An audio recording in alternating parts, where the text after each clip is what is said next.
Hi everyone, welcome to Living the Vita Loca podcast, a retro gaming podcast for some of your retro gaming needs. My name is Faz. And I'm Rich. And we should have come up with some fun names this week, like a shortened version where you don't get the full experience from us. That is in almost like, you know, like...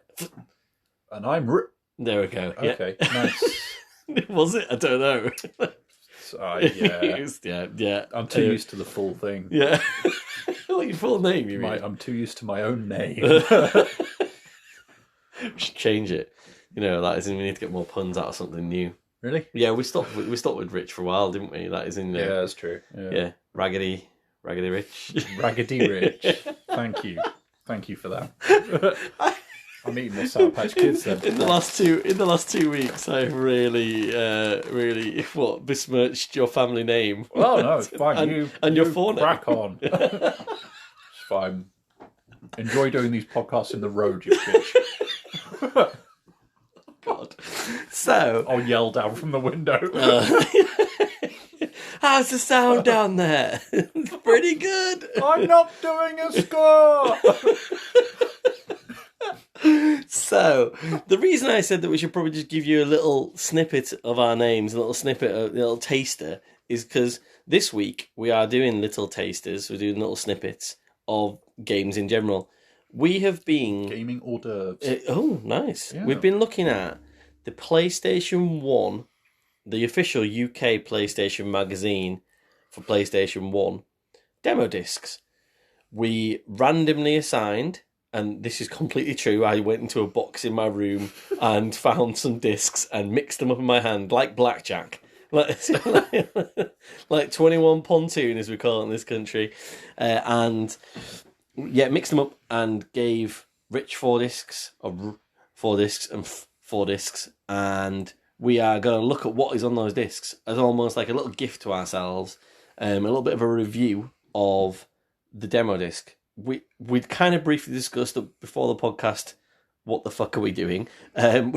We don't really know still, but like I meant that as a concept in general, but also prior to this specific podcast, to try and understand what we're going to do here. I've kind of in my head always had this episode as a bit of a versus episode, like who has the best demo disc. We don't know what's on each other's demo discs. So I guess we'll find out, and we'll learn a little bit more about what we've talked previously in the podcast about demo discs way back when. And we talk about how you kind of like ingest or learn about games and things.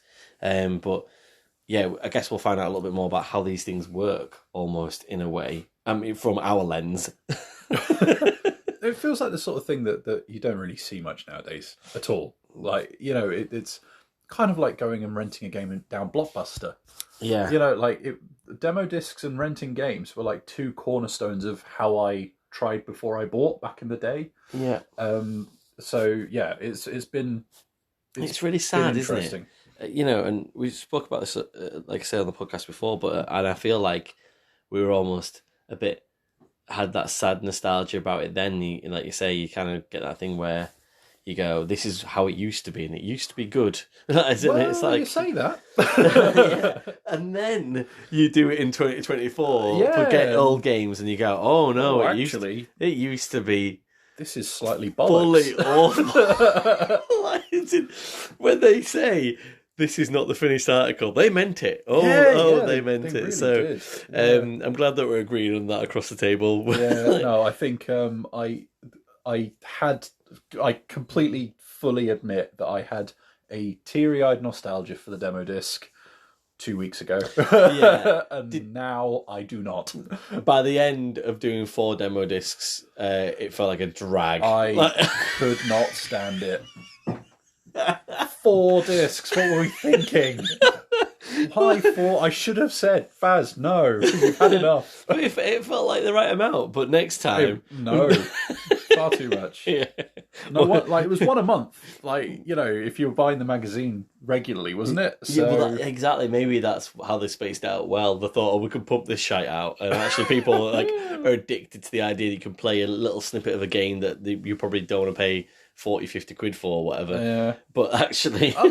in fairness to mine, there were a couple of interesting little tidbits that I am genuinely excited to talk about. Ah, cool. That were unexpected. Yeah. But that was a lot of shit to sift through to find those diamonds.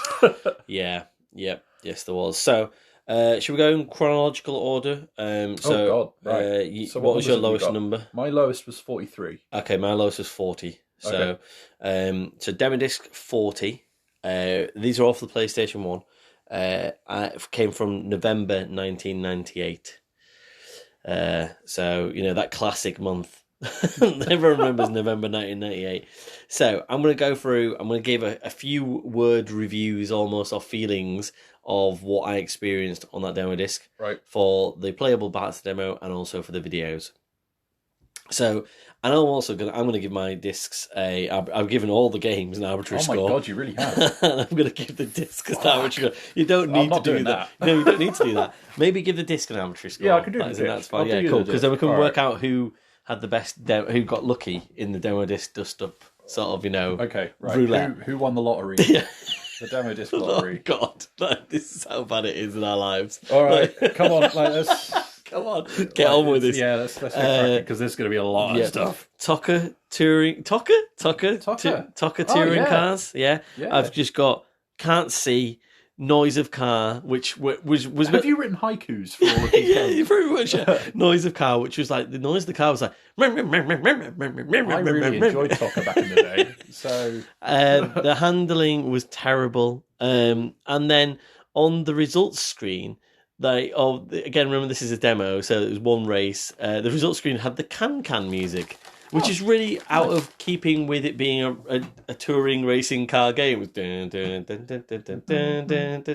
you wait for your results to come up. So Toka demo. So the scores I've given these, that is in. So I'm not going to score all the games because you haven't done that. I'll just score the disc. Oh, are you going to talk about all of the games? No, I'm not. Right. Going, that's fine. No, but that's fine. But yeah, it's fine. Against Formula 198, which was on the disc. Okay. So, Psygnosis, one of my favourite developers. I think not all of them, but I think the vast majority of demos on all of the discs that I had were Psygnosis or Crystal Dynamics. So, yes, what's with that? Because this disc specifically They're was British mostly developers, weren't they? Well, they were, but like all of the games all the time. So this disc alone had 4 Psygnosis things on there. Yeah, I don't know if they were all of them on mine, but certainly like a surprising majority. I wasn't upset with that necessarily. No. It was just odd. And it was almost like, were they the guys that actually made the discs? Maybe like put them together because it was interesting. It was a business called Powerline. I need to find out a little bit about Powerline and see, how much of my life they have sort of had influence on. Yeah. As soon as I saw that logo, I was like, oh shit. Yeah. What is that? So Formula 198, noisy great. I put handling insane, no communications, like there was no Murray Walker, but yeah, I thought it was okay. Better than Toka. So again, don't be offended because this is just a demo. So I'm not saying Toka was a shit game. It just Formula 198 shit demo. Yeah. Shit demo. Lemmings PS1. Port, which is crazy. Like, isn't that game's been just getting ported since like 1991? Yeah. Like it's in on 1990 or something. So, but funnily enough, the can music again. Funny that. Yeah, no, it's like the first level of Lemmings. Psygnosis again, brilliant as always, and just straight port. Not the drink, just straight port as in and it was fun. Crash Bandicoot 3. So, got some big hitters on here. You're thrown straight into the demo. You're not even like given sort of instructions or anything or just literally like, here's your level, on you go.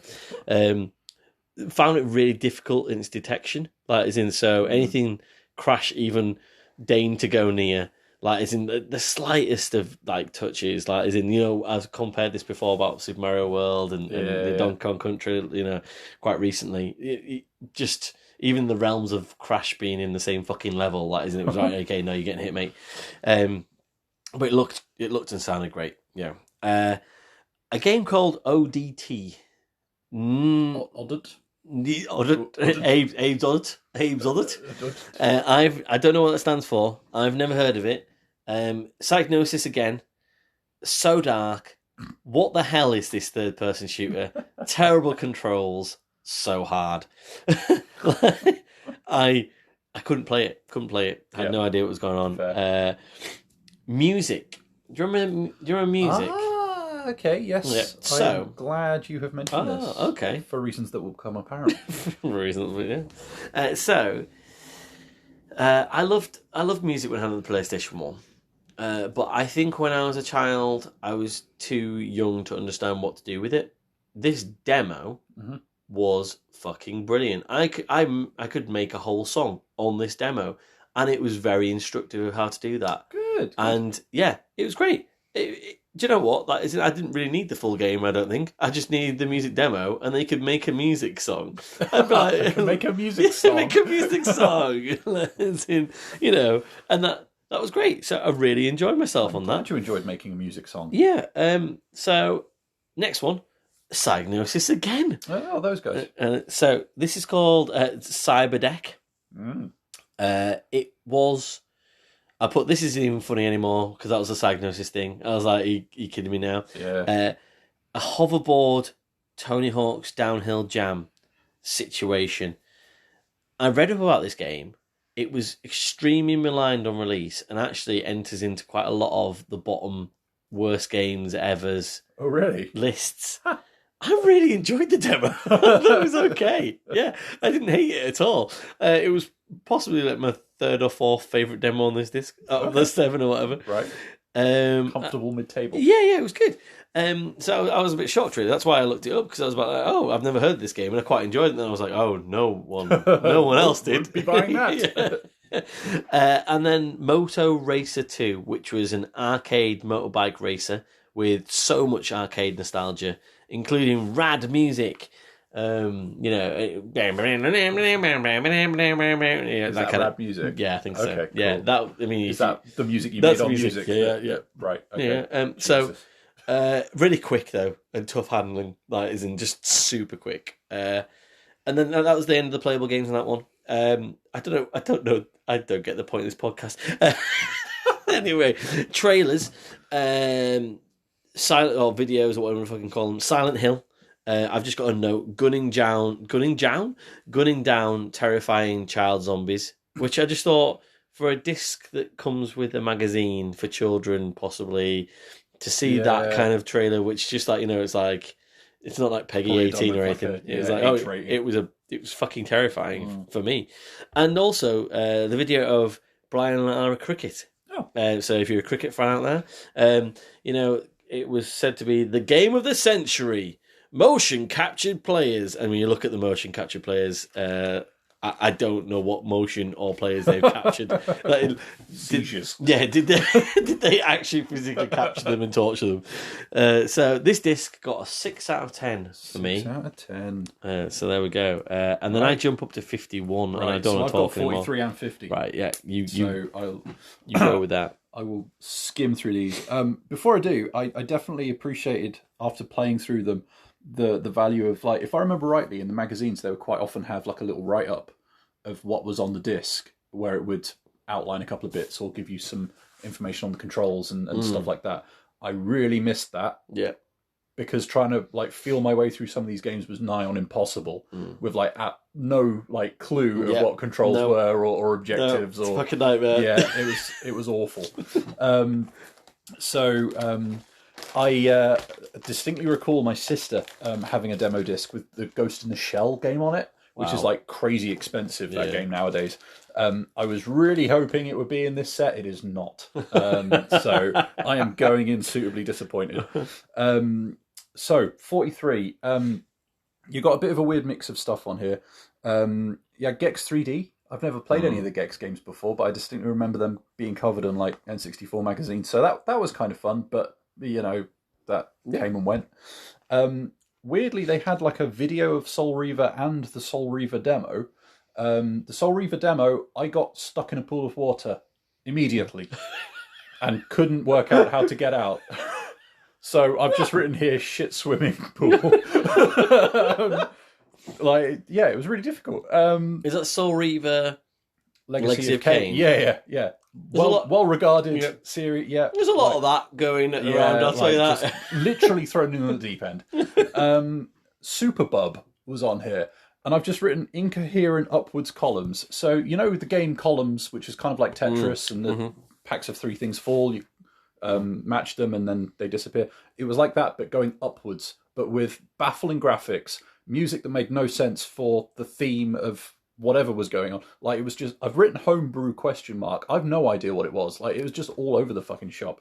To the extent I was like, is this broken somehow? Yeah. Which again is a thing that I had a couple of times with these, where I wondered if they were glitching and stuff like that. Because I was playing on a slim PS2, and I know we've tried demo disc before. Yeah. I think the only reason I've been able to play these is I've changed my cables, which means it's changed the video signal it's putting out. So I think, like, I don't know, it just feels like maybe there's something well worth weird it for these hidden gems. Is it though? No. So what? Weirdly, because the music on the menus was like farty techno on like all of these things. Yeah, and like, really it's is. just like, and someone worked really hard on it. Well, I assume they worked hard on it. But like, you know, between that and the fuzziness of the videos, I was just like, my God, like we were so blown away by these back in the day. But Jesus, we are spoiled now. So there were a couple of interesting highlights on this thing, though. Driver makes an appearance. Nice. However, it is not a playable demo. But it's a set of, you know, you could go in on the game and, like, there was the replay editor. Yeah. It's basically replays that they've edited and put in. So there's like 3 or 4 of them just showing car chases, which is kind of cool. Yeah. But again, without the magazine there to tell you this is what the mechanics were we used in the game to make it, you kind of don't know that. And so it feels a bit weird. But I, you know, saw it and was like, oh, I see what they've done. And so, like, I think that was kind of a cool little illustration of what the game can do. Yeah. I'm really pleased you mentioned music. So on here was a cryptically titled music data section. I was like, what on earth could that be? Went into it, and it turns out it's basically like a 10 track expansion thing for music. Oh, right, okay. So the idea is you take the tracks off of the disc, put them on a memory card, put the memory card in when you boot up music, and you can edit those tracks and remix those tracks. However, the demo is at pains to point out that you don't have to use the full version of music. You can use the demo from disc 40 to remix these 11 tracks. So there you go. You've got yourself a demo and an expansion pack in your little set. That's so weird, isn't it? Like, isn't why? Yeah, why is but that I think happening? it's such a cool idea. It's great. Like, it's amazing. But as soon as I saw it, I was like, was that done often? Like, yeah, because it's such a good idea. Yeah, I found a couple of little bits like that, but nothing as good as that. It's great, right? Cool, yeah. Unfortunately, we're peaking early. I can tell you that much. We're peaking at music data. We're peaking early. But yeah, there were a couple of other interesting bits on the disc. So like Warzone 2100, which is like a kind of on the ground real time strategy thing. Roll Cage, don't know if you remember those RC cars that could go like one way up or down. What do you mean? Remember it? Like, one of my favourite games. Fucking love Roll Cage. Well, there you go. Diagnosis. But yeah, like there were some good bits on there, and then for everyone like that, you've got All Star Tennis '99, where I just repeatedly got hit by tennis balls. Yeah, like I think the 7 feels like a lot. I think I'm going to give it a 6. Mainly just for if the music data thing wasn't on there, like that would be a 5. I think. That's very cool. Viva Football, 1966 England versus 1998 Argentina, playing footy. Weirdly, with a punch opponent button. Huh? Do with that what you will. I'll punch the opponent. That's what I do with it. Yeah. Shall I just take over duties now? Because it feels like it probably would hurt you. That isn't, you know. If you want to keep doing chronological order, I can. It's all right. Well, mine's 51 and you're 50, so it's okay. Yeah? So right. you know, we'll skip and go. So, I just put a note on this one. So if this is number 51 from November 1999, at this point I was asking why I had to keep on resetting my console every time that I had a demo, which is like... I got told about like a button combination I could use like on disc 3. You could press select and it would normally put it back to the main menu, but sometimes it wouldn't, and sometimes I had to get up off my arse and fucking press my PlayStation 2. Start and select I've got here. It was really rather annoying. So this disc 51, a game called 40 Winks. Oh yeah. Yeah. It recently got released on the Evercade as well. Oh, really? Yeah. Never heard of it before. Yeah. Generic 3D platformer where you collect stuff in a dreamland. Fine. There we go. Dino Crisis, playable. I've just put Capcom, gore, violence. If you press square, you leave the demo. I don't tank controls. Standard. I just didn't get why. Like, and don't get me wrong. Like, as in, even though nothing was happening in the demo, I pressed square on 2 occasions, and it was like, and at that point, I was livid. So I didn't really go back to it after that. Quake 2. Oh, okay. Right, okay. But okay. no. But like the control options. So just left analog looks, but X, square, triangle, circle moves. Shoulders shoot, which is fine, but it just didn't work. Like it just like it was like having PSP controls, but horrendously worse. There was like too many button inputs. I died instantly like 3 times. I tried it 3 because I was like, oh, I've got Quake here. This is really cool. I've never played Quake before, and everyone says Quake's amazing. And I was like, I don't know what. I don't understand what's happening right now. Play a better version. Yeah. But like they were the only controls I could have, and I tried to get the options change it, and it just wouldn't do it. And it was possibly the worst demo I played out of most of the demos. That I think. Sad. And I know, and it made me sad. But it's okay. It picks up Metal Gear Solid Special Missions. Oh, all right. What a fucking demo. It's so good. Like, they gave you so much. As in, so my notes say, gives you weapon mode and special mode experience. You get to try 7 different weapons to practice with. It looks great. It plays like Metal Gear Solid Special Missions. Yep. If you never bought Special Missions, which I never did, I now have a memory of having this demo disc when I was younger and thinking, I don't need to buy Special Missions. I've got enough Special Missions here. So yeah, and like I said, I'm not going to give scores for everything, but I give 9 out of 10 to that one because that was the best demo I played out of all. Tarzan for the PS1. I have played better PS1 games, and I've played worse PS1 games. I've played better PS1 demos. I've played worse PS1 demos. It was just bang average. Like, it was fine. This is football. So this was an interesting one. It lets you play as England versus France. Clive Tildesley, who is in our country on a soccer football front, quite a famous commentator. And I was happy to hear him. He's a good one, so it was good to hear his voice. David Seaman, the England goalkeeper, had a clear moustache. I could see that graphically. Always a bonus. Yeah. The French striker, Yuri Djorkaeff, took a shot at one point. The demo froze, and then Clive Tildesley then continued to then say every phrase that was loaded onto the demo disc, which took about 3.5-4 minutes. But I was sitting there listening, thinking, this is brilliant, because it's just every inflection of every player. Shearer! Oh, that's a great save. And just like every possible combination of player and it that could be said in that demo was there. And I was really excited about that. Soul Reaver, we're here again. Oh, right. So going to be a lot of that. Yeah, a fully playable demo. Full intro. So was one of mine. Yeah. This is what I don't understand. Full intro cutscene. Kane, the legacy of which he really did the main character Raziel over. Like, he threw him into a lake of the dead. Oh. Yeah. I'd put not cool.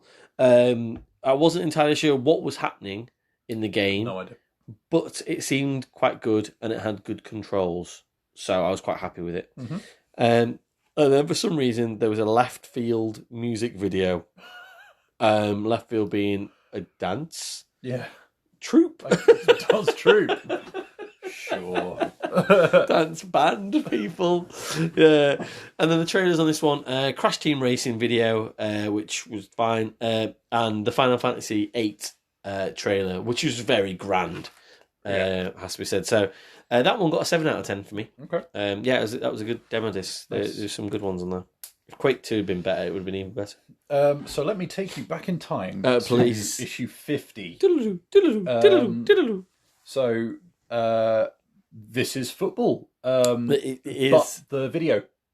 So okay. I got a trailer, which was really weirdly gritty. It was like watching fucking Green Street or something. Like, it was ultras everywhere. Like, people, like, attacking a bus. And, what? Like, it was fucking terrifying. This is football. But yeah, it's fucking shit. Like, I don't want to go near it. Where's that Viva football punch button that you need? Oh, God, yeah, like, it was terrifying. It's hilarious. This disc had a lot. Why would that sell the game? Well, on the flip side, you've got LMA Player Manager, also a video, which is distinctly less gritty. A lot of focus on Lincoln City in that one. And there's got to be. I think Torquay United or something like that. There's got to be focus on them. Yeah, so Why would you not? There were a lot of videos on this disc.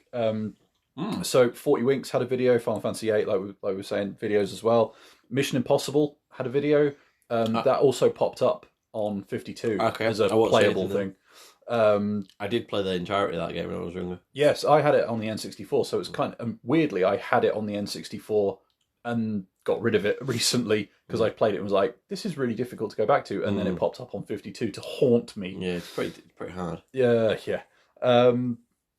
However, on this one, Point Blank 2. Sorry, I'm just like, I was just like pretty hard. I'm like, Mission Impossible, you dickhead. Yeah, I didn't want to say. Oh well, please bring it up. But yeah, Point Blank 2 was on there, so that was nice to see.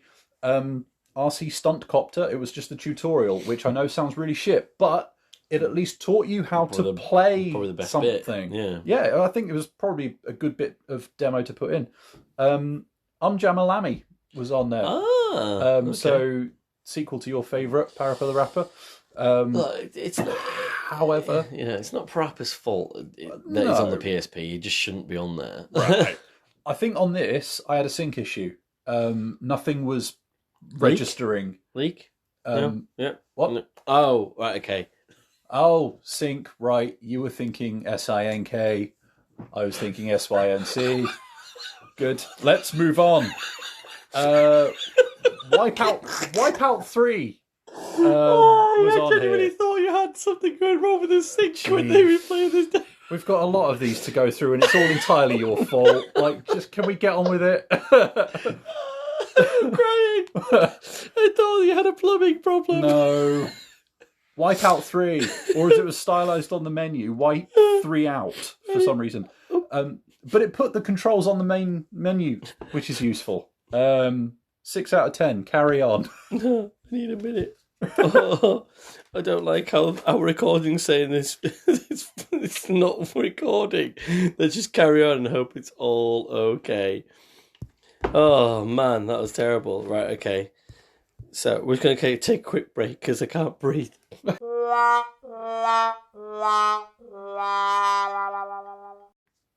Sorry about that. Right. Do you feel better? I do actually. That really got a funny bone. I feel like life's a little bit better now. See, these demos did something. They're important to us. That is one way of putting it. So, we've had a little 30-second break. I had a breakdown. And so we are carrying on. Rich has done 2 discs. I've done 1 disc so far. No, 2 discs? We've done 2 discs. Yeah, it just all fucking melds into one. So, chronologically, you're up again next because you've got 52 next. This was my favourite disc of the set. Ah, cool. So it says winner in your notes. It does say winner in my notes. It started off on a bit of a low point because you have Championship Motocross, which just seemed to be playing white noise. It was just like a kind of rumbling white noise, and I don't know if that was by design or if it was a glitch or what, but it made it really difficult to play. But it kind of picked up. You had a video of Gran Turismo 2. You had a video of Jimmy White 2 Cue Ball. Jimmy White Cue Ball 2. It was really hard to tell what it was actually called from the logo. But it's some combination of Jimmy White, the number 2, and Cue Ball. For foreign listeners, listen, Jimmy White is a really low-grade snooker player who got a lot of pop. For some reason, yeah. The video seemed to try to illustrate the fact that you could go through like almost like a free roaming. I don't know what you would call it. Not even a snooker hall, like a kind of hut with a snooker table in it, like a kind of snooker study or something. And there would be no people. Like, you would have these disembodied hands floating. Those games always freak me out the most. Yeah, like to do stuff like put the chalk on the cues and stuff like that. Like, yeah, it was too much. Eventually you get to the good stuff. So you have Tomb Raider, The Last Revelation in that, which has finally solved the mystery of who the fuck is lighting the torches in these places. There was a guy. There's a guy. So kind of disappointing, but at least, bearer. An answer. But that was another one where it was like, what's going on? Oh God, I'm being set upon by skeletons. Shit, I should probably do something. I didn't play it for very long, but it was a thing. Spyro 2 cool. was on there, and it was, I didn't spend too long with it, but it seemed like a pretty sizable level. There was a fun kind of, could be fun twin stick shooter called Millennium Soldier, but the controls were just, considering it's a twin stick shooter, they somehow fucked the controls. Like, I don't know how they did it, but it seemed like you might be able to get used to it. Killer Loop was on there, which I'd never heard of, but it's basically like Wipeout, but you're playing as a Roomba almost. And again, the controls were just like, I have no idea what's going on. It was really difficult to play. However, like I mentioned previously, Mission Impossible demo was on there, so having just got rid of the N64 version, it was kind of nice to go and see how the other half lived at the time and see the PlayStation version and get shot to ribbons immediately in that version. Mr. Hunt, fuck off. Kingsley's Adventure was up next, and it was like you're playing as a little fox knight, and it was kind of Zelda-ish. And I'm interested. Like, genuinely, I would not need much persuading to try and track down a copy. It was genuinely pretty good fun. Like, I don't know if it could sort of stick the landing long term, but, the characters seemed bright and breezy enough. It was almost like had kind of SpongeBob SquarePants kind of nods at one point, and I don't know how deliberate that was, but it was doing its own thing. It had a vibe. It was, gotta love that. And there are a couple of other bits and bobs on there that just passed me by. I've already kind of forgotten them. I even wrote them down. I just don't care. Yeah, well, Fighting Force 2 was on there, and it was like, it's kind of a passable sort of 3D brawler thing. And then the other one I genuinely can't remember, and I can't read my own handwriting. This was Destriga. So it kind of played like, did you ever play Power Stone? I know of it. Yeah, so this kind of felt like something between that and like a kind of Dragon Ball Z kind of setup, where you choose a character and then you get into this arena and you start firing spells at each other and stuff like that. It was pretty fun, pretty playable. On the whole, this was easily my sort of favourite of the set. I am going to give that 8. Wow. Okay. Cool. That's going to take some beating. Right, I'm going to give you a little break, even though you're chronologically next again. So I'm going to jump up to 57 now, April 2000. Demolition Racer, you played that? Not Demolition Derby, that isn't so. Looked really fun. Looked horrendous for a game from what I would assume would be 99/2000, but had a really clever mix of an idea where you were racing, but also you had to do damage to other cars to get points. Right. And in the end, it didn't seem that it really mattered where you finished in the race, as long as you made it through the race. And to win, you then had to get the most points for the most damage you did to other cars. I was like, actually, that's really cool. Yeah, quite clever. Micromaniacs, so basically Codemasters, micro machines. Yeah. Except but like running? Yeah, human beings, yeah. It was so weird. Handled terribly. And the graphics were awful. Like I couldn't really see what I was doing, or I couldn't feel what I was doing either. So yeah, no, that wasn't good. Player Manager 2000. Oh. So to explain what a player manager is to people listening out there in the USA, if you play soccer, and then for some reason in the mid-90s we seem to have an obsession with the idea that our managers were also still our best players. Oh, they're like 38 years old, but they used to be great, so they can still play and manage the team. That's why Reading had joint player managers at one point. Oh my word! We had 2 player managers at the same time. That's wild. Season. Yeah, what insane, a weird right? combo. No wonder you're in dire straits right now. That isn't don't. financially. That all goes back to that decision. Innovators. Yeah. I don't understand. Much like LMA Manager before you talk about, I don't understand why you demo a management game. Like, it's almost like we didn't even get a demo on my one. We just got video. Yeah, well, yeah. I didn't even get to play as Lincoln City. I just had to watch them being played. But I almost feel like it's too in depth. There's just too much to it. Like, it had to. It's a lot to get your head around. It had to quickly, boot up a lot of databases just to have this demo, and I was like, oh, I don't want to do this. Like, it's meant to be like a quick, zippy experience. Yeah. Good though. That's right. For like the 10 minutes I did it, I was like, it's quite good. Yeah. Pro Pinball Fantastic Journey. Just why? But I could see why pinball demo could be exactly the sort of thing that would be good, potentially. I looked at the controls 3 separate times, and I was pressing the controls it told me to press, and I could not get the bumpers to work, regardless of the buttons I was pressing. Like, it told me to press.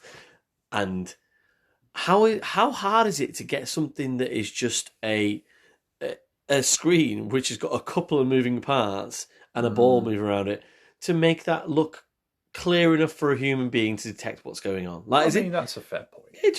I was like, you've got one job, pinball, and guess which job you can't do? Pinball. Just like, oh god. Renegade Racers. This is a bit like Mario Kart in boats, and I think you could get planes and cars and stuff. It was just a bit of a clone. It was fine. It was all right. Yeah, never heard of it, and we'll never play it. The number of racing games. There's a lot of racing games on the PlayStation 1. I think we've remarked about this previously in the podcast, but it's just, looking at all these demos is shocking. Like, it's just like, physically makes me feel a bit queasy, like thinking about how many times I had to race something. Yeah, there was only 5 games in that one, and that was probably due to the size of Player Manager 2000. In terms of videos, there was a game called Colony Sun. I turned that off after about 3 seconds. Didn't care for it. Don't know what the fuck it was. N-Gen Racing, which was a bit like a cross between Wipeout and Ace Combat by the looks of things. Actually looked pretty good. One called Radical Bikers, which was like Crazy Taxi on a scooter. And then Siphon Filter 2 video, which just looked like a fucking masterpiece. That's like comparative to everything else around it. And then WWF SmackDown, which I just put, can I watch it again? Because the video was so much fun. And I had a great time. And then one of those data things, a LMA Manager mid-season update. Oh, okay. So you could update your database for all the transfers that had just happened in the season. That's quite nice touch. But also patching before patching was a thing. Yeah, exactly. Yeah. So ultimately, I gave it 4 out of 10. That disc. All right. What number was that? 57. Yeah. Who cares? So yeah. All right. Go for it. Good news is I'm on my last one. So Ace Combat 3 opened this. So yeah, really impressive to look at, but I really fell foul of It's 3. Yeah, wow, it's played 10 on the PSP. I fell foul of the lack of explanation of controls and objectives and stuff like that. That must have been really difficult on that game. I got really good at loop the loops really quickly.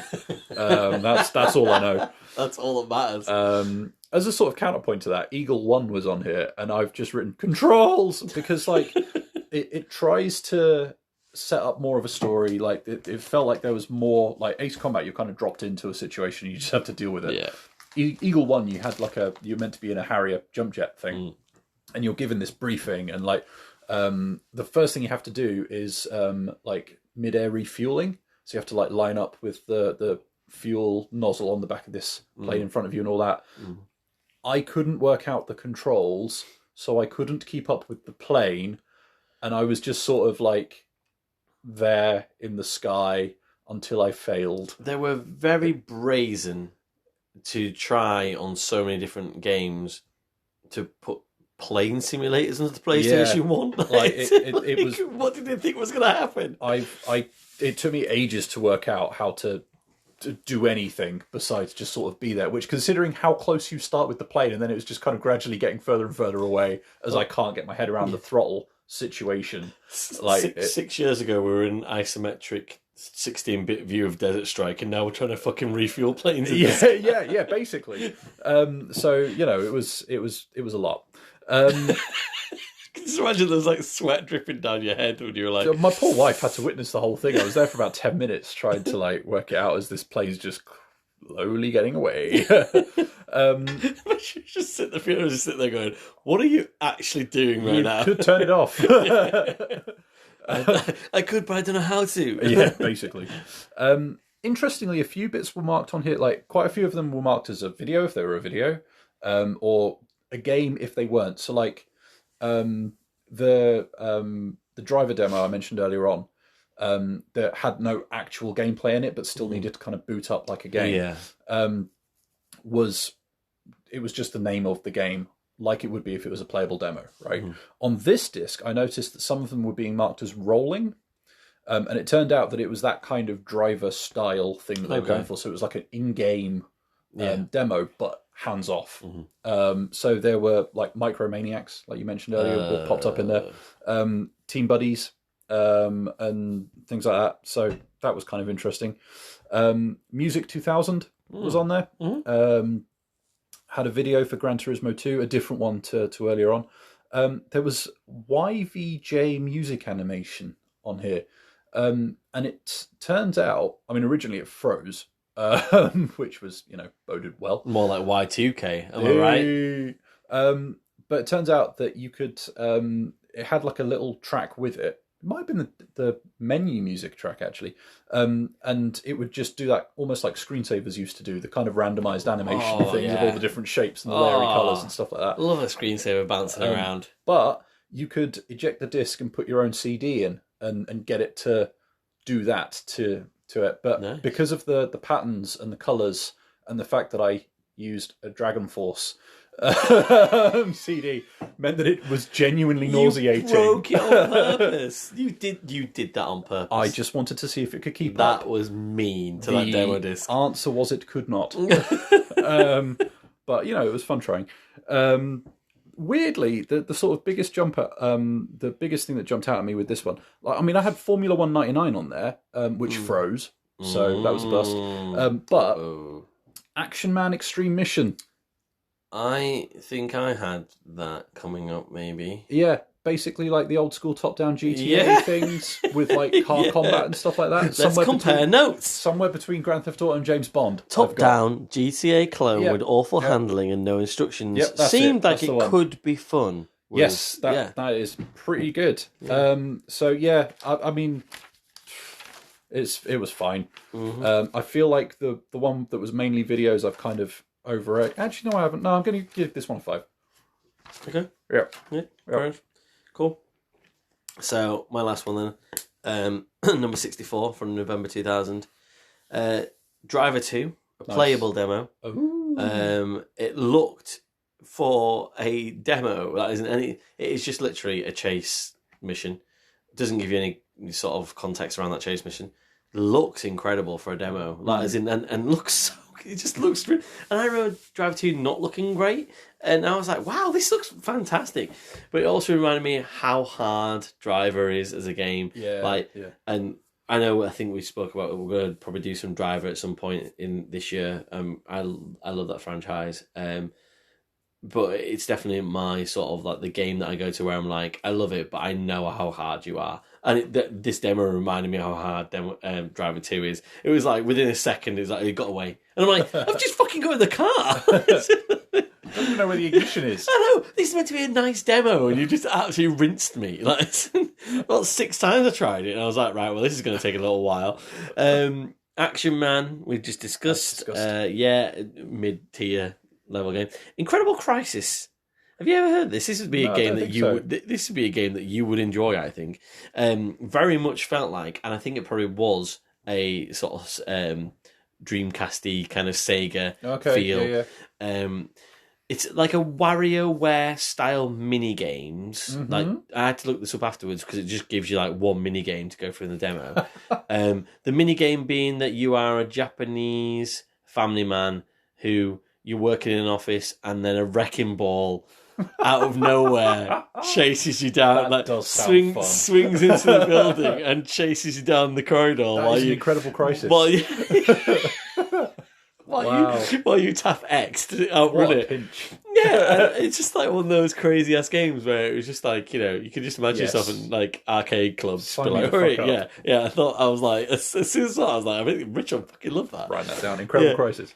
It didn't work well because I got crushed by the wrecking ball every single time. So there must have been something that I was doing wrong / broke in the demo. But it was a great idea.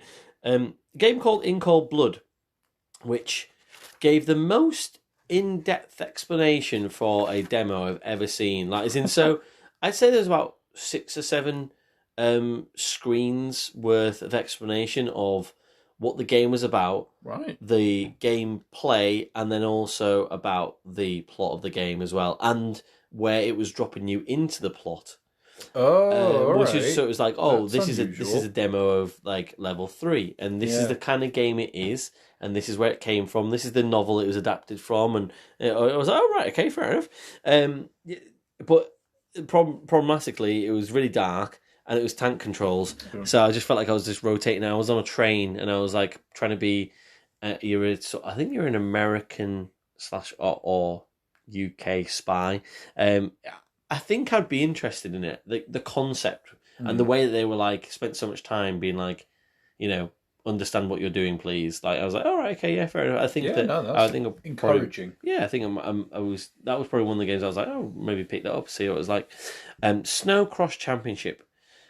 It was a simulation like Sledstorm, so a snowmobile racing game, but really quite like all the way back to my first disc with Moto Racer, just really kind of like, fast paced sort of, but very much a simulation of what it would be like to drive an actual snowmobile. Whereas in Sledstorm, you're doing sort of loads of cool tricks and stuff. Whereas in this, the one trick that I could do was a seat spank. So there we go. I don't even know what it was gaining doing a seat spank. The only trick I can do. Yeah, I'm doing it now. The last one was X-Men Mutant Academy. So that was a fighting game. Mm-hmm. I button mashed it, and it was perfectly suitable. It was a bit Street Fighter-y, really. No, and it was fine. Do you know what I mean? I thought it was Wolverine versus Cyclops. Yeah. Last few bits and videos on there. Legend of Dragoon. Very pretty. Don't know what's going on there. Prince Nassim boxing. It felt like a hype video for a man wearing leopard print shorts. Which, that is in... I see things nowadays where I look at, the people that have MMA and do prime drinks and stuff and things like that. Like, they pretty much do the same thing now. So, it's fine. The more things change. Yeah. More power to him. This is football again. Because this is football it's not what they called it. Yeah. So, no. Yeah. This is more football. Yeah, this is more football. This is football too. Graphical cancer I got for that. That is unfortunate. That was the worst looking thing I've ever seen. I genuinely could not see what was going on. I only knew it was football because they told me it was football. I mean, this is football, but was it football? In general, we should point out how blurry these videos are because they're on CD, and it was, 99 at best. Wow. Like, they are blurry anyway, so if the video is not great on top of that. Yeah. Wow. I don't know what was going on. Dino Crisis 2. Shotgun, flamethrower, dinos. And the last one was a video for Alien Resurrection. I just put fuck off. Fair enough. But that was generally a really good disc. 8 out of 10 for that one. Nice. So, some real shitters in that pile there, but also some good stuff as well. Well, yeah, we've both got 1 8 out of 10 out of it. Yeah. I think the demo I was most impressed with was just what was it? Metal Gear Solid. Yeah, I think so. Yeah, Probably. Metal Gear Solid. Yeah. So I think for mine, like it's going to be between Kingsley's Adventure and Spyro 2. Yeah. Although the Tomb Raider one seems meaty, but I've played so much Tomb Raider recently. I was just like, you know what? Yeah. No more. No more. Yeah. No, fair enough. Was that a worthy exercise to do? Was that? I mean, let's never do it again. Yeah. Or if we do, with far fewer discs. Yeah. But like, I think it goes to show that you can go into some of these things with the old rose tinted goggles on a little bit, and yeah, I don't really think I'm missing out as much as I think I was, Yeah. or thought I was rather, without having demo discs in my life nowadays.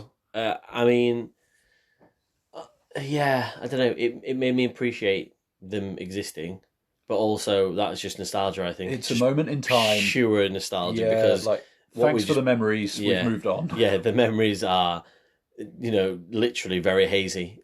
yeah, and I think like this is what I found with a couple of bits of my collection recently where I've gone back and it's I bought it purely because of nostalgia. It's like, oh, I might try that again. And then I try it and it's like, I can play something much better than this nowadays. Yeah. And I think it's kind of nice to be able to look at something like demo discs, which were important to me at the time. But nowadays I'm just like, yeah, I think collectively we've grown out of them.